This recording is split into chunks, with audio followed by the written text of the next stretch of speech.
know, but you guys are literally like locusts. Like, my house is full. The FedEx and UPS guy said they can only come once a day. Like, you just keep arriving and keep coming out. Oh, hey, what's going on, everybody? James here, your ABX audiophile. Today we are going to be looking at yet another amplifier put out Class D from Fosi Audio. It is the new V3 mono blocks. Let's take a look at them. We'll talk about them a little bit. And is it worth buying? And is it a huge upgrade from what they have come out before? And are you going to be able to tell a difference in this new configuration of the Fosi Audio amplifier? Let's take a look.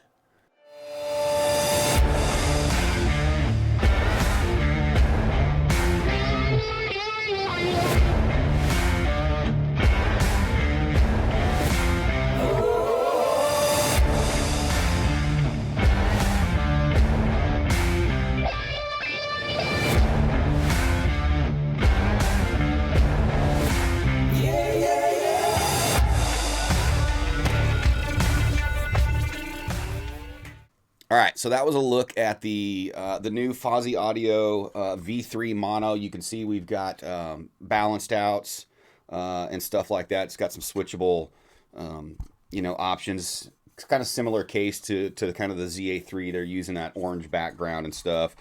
Switch feel is okay. Not bad for the price range. This is all budget kind of oriented stuff. It's got the little rubber feet on it. They actually come in 2 boxes. You'll get the secondary box that comes with it that will contain the second one. And basically what you'll do is you'll just get 2 of these guys. You can't run them solo. These are actual mono blocks. You have to have 2 of these guys. The thing that they're doing different this time is you just get a single power supply, huge, massive. I mean, this thing's literally bigger than the amplifier that it runs. You get a single one of these, and then it comes with a splitter cable, a Y cable, basically, that you then run from the power source to each of the amplifiers. And so it is kind of cool because you don't have to have 2 big, huge 48 volt power supplies. And it still does give you the 240 watts of power. But you can kind of set the main power block behind your system. You plug this in, you can run this up to your rack. It's got enough room on each side that it can kind of spread out. So if you have the mono blocks kind of stacked, kind of looking cool, side by side, you've got enough width here to actually go, even if you wanted to have them stacked like if you had a little shelf and you had one on one shelf and one on the other, you would have room to kind of go up there. So they give you that cord that comes with it, standard power cord, power supply, all that kind of stuff. Cool little unit. One of the things that they're claiming now, because my question always is okay, you guys are coming out with these amplifiers. It's all the same, amp chip. It's all the same, components basically inside. If you open these up, same capacitors, resistors, and everything. If you look at their ads, it's all the same. So what are we doing differently? What are we doing to actually make a step in the right direction as far as increasing sound quality and performance kind of at the price point? And one thing that I noticed, they talk about it on their thing. They have a PFFP filter or something. There's like some post filter on the end of it that's supposed to clean it up a little bit. Some of the cheaper Class Ds, as you kind of excel and get that volume kind of up there into the 80 dB, especially on a pretty resolving speaker, some of the ones that we have in house, you can get kind of a graininess to it, and almost kind of like a little bit of fatigue, a little bit of shrillness, a little bit of grit kind of on that top end, just because of the nature of what it is. And I felt like when we jumped from the original V3 to this one, there may be a little bit less of that. It wasn't significant. I think what you're going to be doing here, if you're looking to get one of these products, is you're looking for the mono block thing. You want to have the mono block spread out, maybe running short speaker cables. You want to have that kind of form and function. You like the Fosi Audio sound of their amplifiers. You like the look. You buy into kind of their sphere, their mission, their objective. But compared to the Fosi V3, it's not a huge step in sound quality and performance. There is, like I said, there appeared to be. I didn't measure them or anything. We don't do that around here, but there appeared to be a little bit more of that kind of clarity and focus. Not so much of the grainy grit fatiguiness that you get with some of these cheaper Class D amplifiers. I still don't think that if you have the V3, if you have the original V3, I mean, unless you need kind of, the form factor, I don't think you're going to get a ton of sound quality improvement here. So for those of you who actually have older Fosi stuff, I don't know if this is going to be a huge jump and justify the cost, although it is kind of cheap.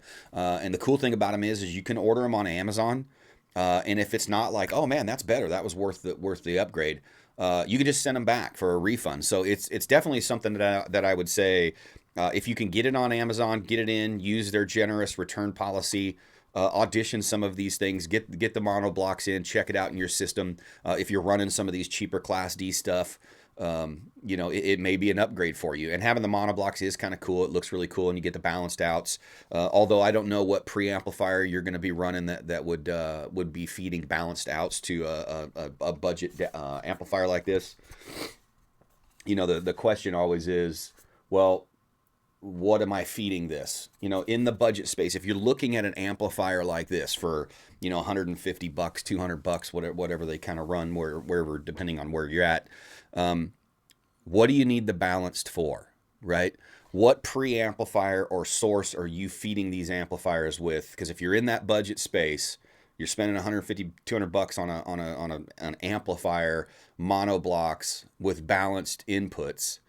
What in the budget space, preamplifier wise, has balanced outs?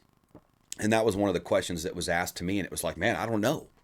I don't think there is much. You're definitely, you could have something like the Freya Plus. I have my Freya Plus that's all balanced outs. We have the Freya S that's balanced outs. We have a couple integrated amplifiers that have balanced outs, that we could be utilizing as preamplifiers. But they're all pretty expensive. And I don't know if you're going to pair a $1,500 or a $600 preamplifier with balanced outs to run to a $150 amp. That being said, there are things that you could be doing. I mean, if you buy stuff on the used market or whatever, that might be something that you look into. But, overall, again, it just amazes me how much these things punch, how loud they get. We put these on the Baffles. We put these on the Evoke 50s. We surrounded them. I actually posted videos in my Discord with about $10,000 worth of front end.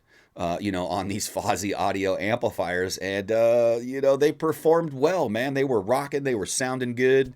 I couldn't be mad about them. But still, when we pushed them and we cranked it forward, there's still that kind of just lower end Class D grit and grain that kind of reveals itself when you really, really start to push these things at loud volumes. If you're looking for something for a secondary system, if you're looking for a small desktop setup, where you're really not going to be rocking and cranking these things, they are absolutely fantastic for the money, probably hard to beat. And of all of the ultra budget mini Class D amplifiers that we have had in, I would say this is a pretty good contender. I mean, for the money, they look good. They sound good enough. They don't get hot. They perform. They do as intended.